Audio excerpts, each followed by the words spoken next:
Good morning. I'm Alisa Z. You're listening to the Sunday edition. We almost forgot to turn the microphones on because we were having so much fun. I'm here with my new best friend, Norman Yatuma. Good morning. Good morning, BFF. Nice to see you. Thank you. Oh, see, I'm not that old that I don't know what that means. And you and I both have tons of daughters, so we know what phrases like BFF mean. I recently got a letter from camp from my Emma Claire. Dear Mama, camp is so much fun. I met a girl named Hannah. We're best friends. Don't you love that? I mean, when they're sweet? Little, yeah. Yeah, it's when they get older that terrifies me. Yeah, I won't tell you about the letter I got from my other daughter, but she may be coming to you for a job someday. She is definitely an attorney in training, without question. I'd like to try and talk her out of it if I could. Well, I'll give you the opportunity. It's fine. Although you seem to do all right. You're smiling a whole lot, and that's good. I'm smiling because of the daughters, not because of the law practice. Okay, we'll take that. Yeah, and by the way, you're an attorney at law. I am. I gotcha. Yes. Well, and a lot of people certainly know who you are and know some of your one of your high-profile cases. And I'll tell you, I'm a firm believer in we can tell a whole lot about somebody, not so much by what they're doing when they know we're watching, but when they don't know we're looking. Some of the things that they take on and they do. And I want people to look more at some of the things that they're maybe not noticing that Norman Yatuma does. And as we talked about before we opened the mics, you were working certainly on a very high-profile case.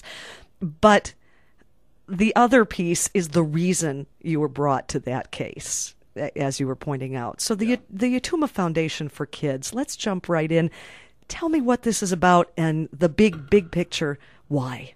Well, it's a charity founded in my father's name, in his memory. It is Yatuma's Foundation for the Kids because of Dad and because we lost Dad at a young age. And Dad was killed in a carjacking in downtown Detroit. Thankfully, at least, died instantly. But when he left, there was a lot of hell and fury in the wake of all that. I was young, but not a baby. I was 20 years old. My brothers were 14, 13, 11, and we went through a lot of difficulty following Dad's passing. We lost everything. The car of his that was nearly carjacked was ultimately repossessed. Right. We quite nearly lost the home to foreclosure and were on the brink of bankruptcy. It was a very difficult time, and of course not just financially, but emotionally and in every way. I mean, it was a scary time for my brothers. The windows were covered in poster board because they were, in the way we lost Dad, they were afraid to even be seen by folks outside the house. Anyway, long story short, I guess we've got some time, so I don't have to make it too short. Yeah, I'm going to leave the room. No, no, you don't have to make it short at all. We want details, because the details are important. I had a pastor in here a while back who said, you know my glory, but you don't know my story. Yeah. I want Norman Yatuma's story, because what you went through and how you climbed out of that, it is an important story to be told. At 20, I mean, technically and legally, you're a man. But to really become the man of the house with 3 younger brothers and your mom and all that your family went through financially, emotionally, psychologically, I think that's a story that needs to be told to inspire others. Yeah, it was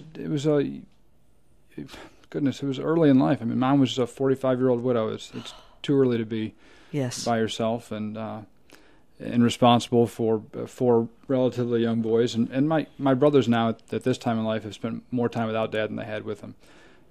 But all things do work together for those who love God and are called according to His purpose. And I don't mean to sound trite, but I believe that it's true. And, truth is true. Truth is true. And ultimately we did come out of that terrible wake of tragedy, and now we're very proud of this foundation that was founded really only because of that difficult time that we went through. So while I would certainly do anything to have Dad back, I know that if he were here, we wouldn't have a charity that was otherwise helping these kids in southeastern Michigan.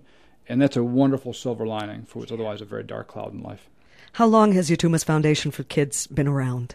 We actually launched on for the Father's Day, 10 years following Dad's passing. So quite nearly on the 10-year anniversary of his death, which was in 2003. So we've been around since 2003 now. We've helped several hundred kids in Metro Detroit, worked with a lot of families, and we work with them for a very long time. It's not a charity that just is notified. You go through a little grant application process and we hand out a check. Right. We really take these families on and get engaged in their lives. We do everything from provide financial assistance to grief counseling to help in the home. We provide mentors and tutors for the kids, vocational training from Mom or Dad to help them find work. Through guys like Art Van, we're delivering furniture and actually furnishing homes from stem to stern, rebuilding some homes, putting additions on homes, providing cars for moms and dads who don't have them, really doing everything we can to try and aid these families in a way that mom or dad would certainly try to do if they were still around. When your father was killed and you're 20 years old, how does a young man find it within him to, and I know it wasn't overnight, it surely wasn't instantaneous, but as we talked before we turned the microphones on, I've dealt with tragedy, not the same as yours, but it took me years to be able to even breathe and look ahead and say, I can't even look at pictures, let alone start a foundation in honor of the person I lost. How does someone dig and find the wherewithal to make that happen? Well, you've heard it said, what doesn't kill you makes you stronger. Yeah. What kills someone you love makes you stronger still. Yeah. So, even with all the passage of time, I still get emotional anytime I talk about this. Of course. Typically not during business hours. I almost never cry between 8:30 and 5:30, but it's allowed anytime. Anytime. In talking about this, it's obviously very personal to us. So it's nice to have people like you saying nice things about digging deep within. But the reality of it is, it was, I believe, what any person would have done in that situation. So look, I had little brothers who were they were babies to me. I mean, they were little right. boys, and you saved their lives. And I know you don't look at it like that, but no, because you just did what you were supposed to do. Yeah, I don't deserve all that credit. I was what was left. Okay. Right.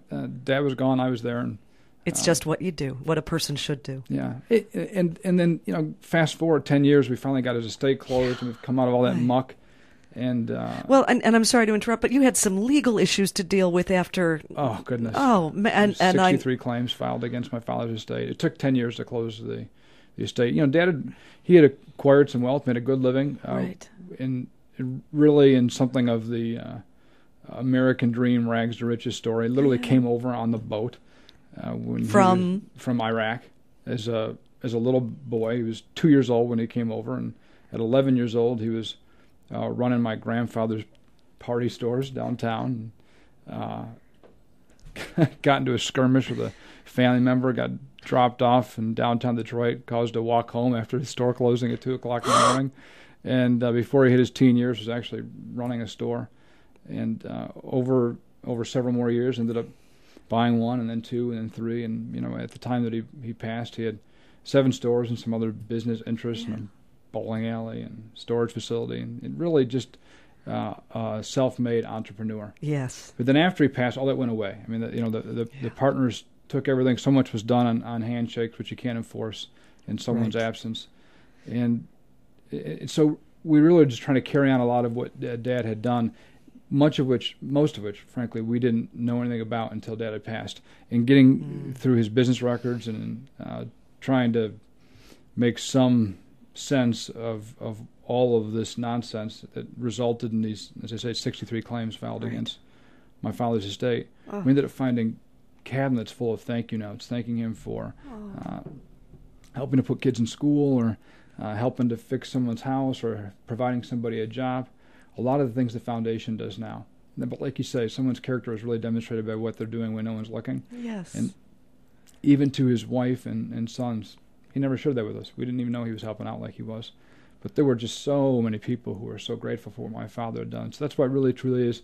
It's Manuel Yatuma's foundation for the kids, helping kids in the way that Dad was when he was alive. There's a Jewish custom at someone's funeral where each mourner at the graveside shovels in the dirt on the coffin. Yeah. And it is because the greatest good deed, it is said, a person can do is one for which you cannot be thanked. So your father was such a giver, and obviously some people knew that he was giving and thanked him, but he didn't do it for that. No, he really didn't. So that's the perfect legacy to carry on. Yeah, it is. It really is. I'm really proud of him for all they did in his lifetime, and frankly for what continues to be done even in his death, Right. In his name because of his spirit. Do you still have your mom now? Yes, we do. And Mom is actually a volunteer chaplain for the organization. Really? Yeah, she is uniquely gifted to work with our widows specifically. Of course. Does a very good job in that, and knows more about that than you could ever learn from any counseling clinic or otherwise. Sure, talk about baptism by fire, That's sadly. right. Yes. In fact, this is an ironic story, if not terribly tragic, but my mother and father met because of my grandfather's passing. So my grandfather also owned a party store. Okay. And was killed in a holdup. Actually had a heart attack having been shot at.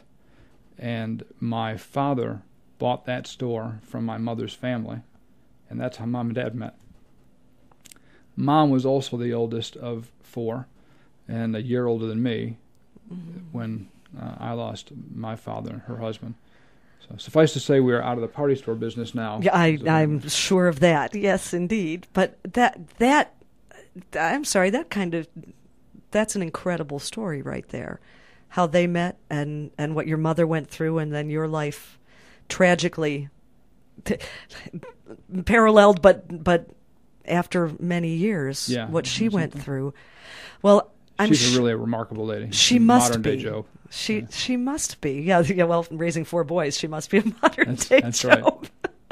I mean, as you know, we've got bunches of girls, which requires a certain level of patience. But yeah, we manage most of the estrogen in southeastern Michigan. It sounds like. I have a sign over my door. It says "Hormones are us," but people run when they come to make deliveries. I don't have to have the no solicitation sign on my doorway. It's like, nope, bunch of girls live here. We'll go away. Yeah. But what a connection, and again through tragedy. But your mother was uniquely qualified, sadly, to guide you and the boys through, your younger brothers, through what you were going through while you were on the flip side trying to support your mom. Yeah, isn't that something? Wow. She was. There's been a lot of those sorts of ironies. I was doing an interview shortly after we took on the Tammy Green case, which is at such time the foundation became a little bit more notable. Right. We actually started the foundation long before I started my own law firm. I was a young lawyer at Butzel Long when we put the 501c3 application through for the foundation, and I had no idea what we were getting ourselves into at the time. Surprise. But then, obviously, with the parallels between Tammy Green's kids and what my young brothers went through, the foundations received, frankly, more attention. So, in doing a radio interview, we had a caller who called in and said that Yatuma in Arabic means orphan. And I never had any idea. No. I found that out from a caller, if you can believe it, but have since confirmed it. And radio listeners are the best. We know that. Yeah. We know that. I can't wait to hear what we'll learn after this one. So, in a lot of ways, both with what Mom had gone through first as a kid and then as a widow, even by name, it seems that we were destined to do this. So I really am. I'm so proud of what this foundation is doing, and to be very clear, it is literally hundreds of people in the community that have embraced this organization. Yes. We have a small handful of underpaid staff, and certainly I've got a couple of full-time jobs. It's certainly not everything that's coming from my efforts. We've got a lot of folks who've just done a lot of wonderful stuff to help these kids in the community, and there's no other organization in the state of Michigan that is uniquely helping kids who have lost a parent. Right. And what we're able to accomplish through folks who have volunteered their time and their efforts and obviously their money for these families it's truly life-changing, not just for them, but really for us. We're going to pause for a moment. You'll hang out for a little while longer, won't you? I will, yeah. Yay. Norman Yatuma's Foundation for Kids. What, your father's first name? Manuel. Manuel Yatuma's Foundation for Kids. I'm so glad you're here with me this morning. Thank you, me too. And thank you all for hanging out with us. Stay a little bit longer. I'll be right back. I'm Alisa Z. You're listening to the Sunday edition. Good morning again, or still, depending upon whether you've been with us or have just tuned in. Regardless, Thanks for being with us this morning. I'm Alisa Z. You're listening to the Sunday edition, and I am still so happy to be here with my new best friend, Norman Yatuma. Good morning. I'm thrilled to hear that you're still so happy. Thanks for not tossing me out in the break. Well, I came really close after some of the things you said to me, young man. No, I'm totally kidding. Totally kidding. But we've been talking about how it's important. I mean, we're talking about a very important issue. Emmanuel Yatuma's Foundation for Kids. You're turning tragedy into tenderness, and it is a very serious subject, but we have to have a good time. We have to embrace the happy moments. And you were telling me on the break about this young man, Jamal. We'd been looking at some pictures on Facebook, and this kid is, I mean, you can tell he's just a spark plug. Tell me about Jamal and his history and how he came to you. Yeah, he's a riot, this little guy. He co-emceed our last fundraising event at 7 years old. He's cute as the day is long and dripping with personality, and to think of what he has been through already in his short life, and the disposition that he has at age 7, having experienced what he did, and seeing as his father tried to kill his mom, and then ultimately killed himself, and mom has recovered so beautifully. You know, this is a lady who was both cut and shot, and just went through an unspeakable tragedy. And for her 3 kids, Jamal being the youngest, to see what she has done, and the relationship that the folks at the foundation and this beautiful family have developed, and to see it manifested now a few years later as Kim has her own nonprofit organization that she has started. Jamal is up there emceeing one of our events, just, of course, everyone falling in love with him.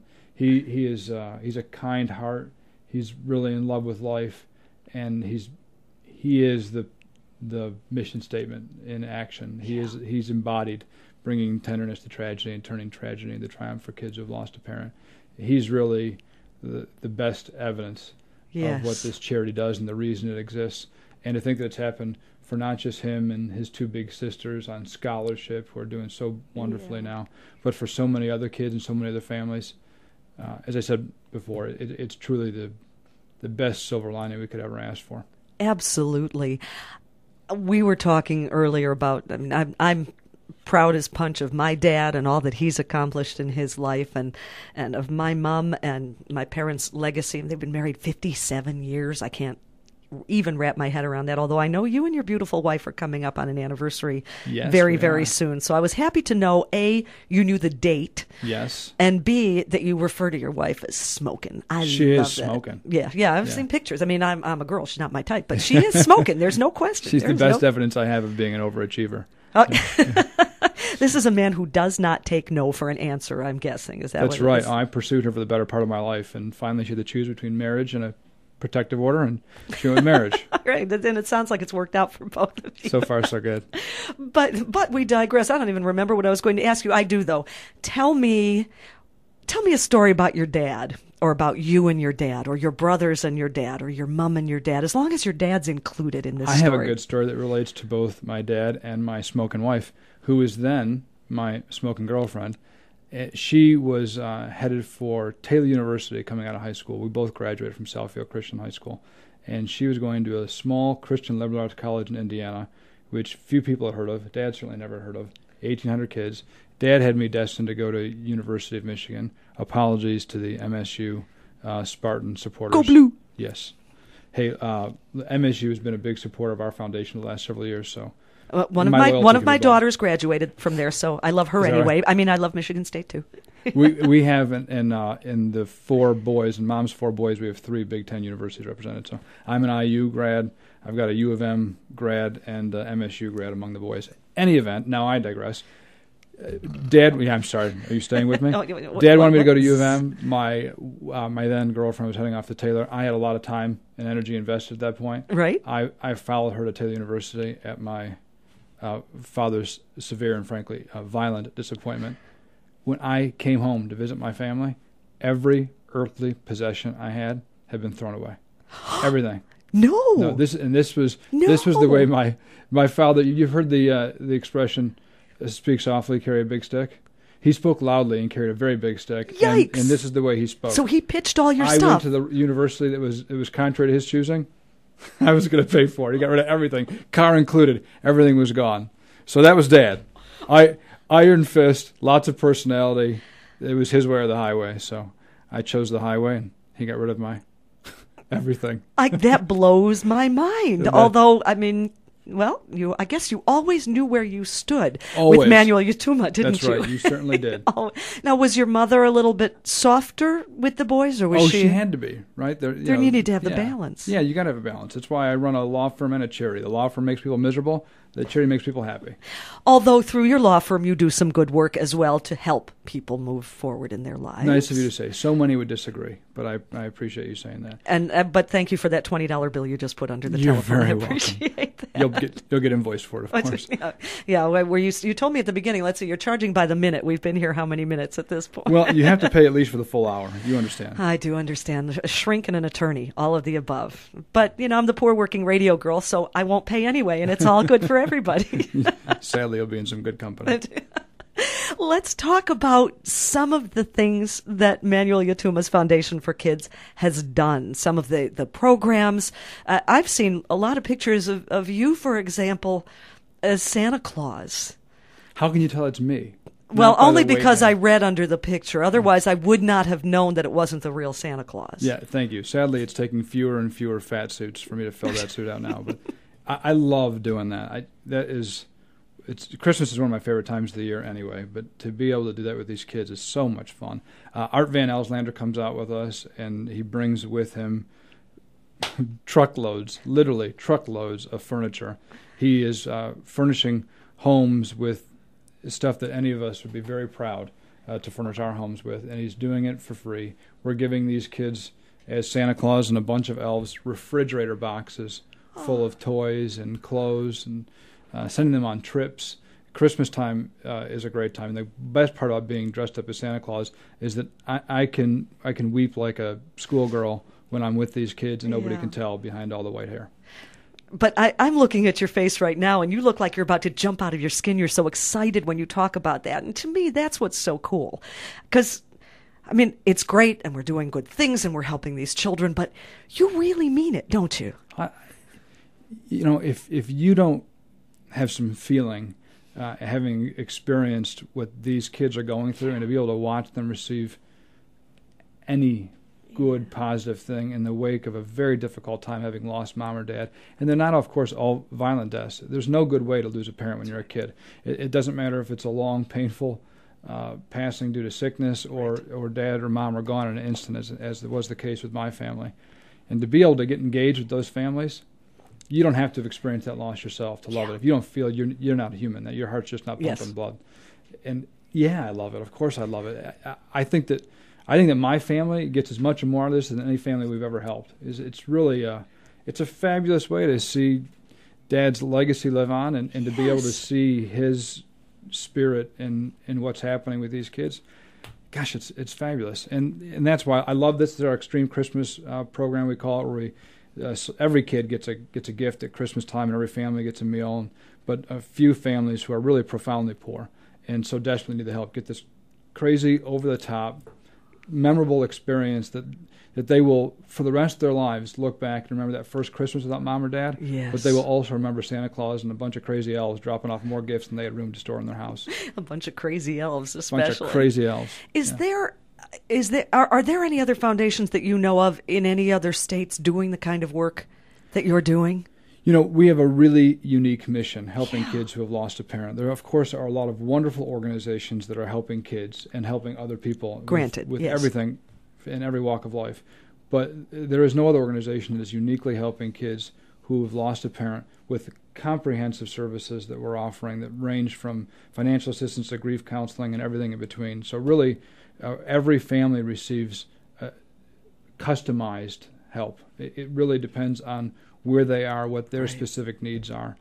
And for them, we're helping for a full year, and we're getting involved in doing everything we possibly can to try and bring back some semblance of normal life. Normalcy.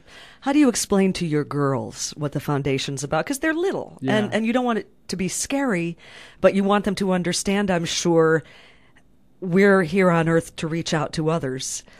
How do you explain that to your little ones? It's been a really great experience with them because my dad did a very good job of this after he worked for many years and made a decent living in the short time before he passed, and we had things. Right. And then after Dad left, we had no things. We had nothing but trouble and lawsuits. Yeah.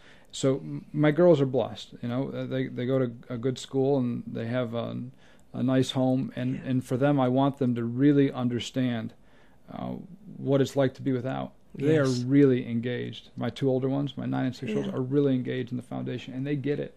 Wow. And they said, Daddy, did I help little Jamal? When we go out and we buy their gifts, we wrap their gifts, and we deliver them, and our little girls sing their carols, and they do what they can do, and really befriending a lot of the kids in our organization, they get both how blessed they are and how it's a better blessing to be able to help others.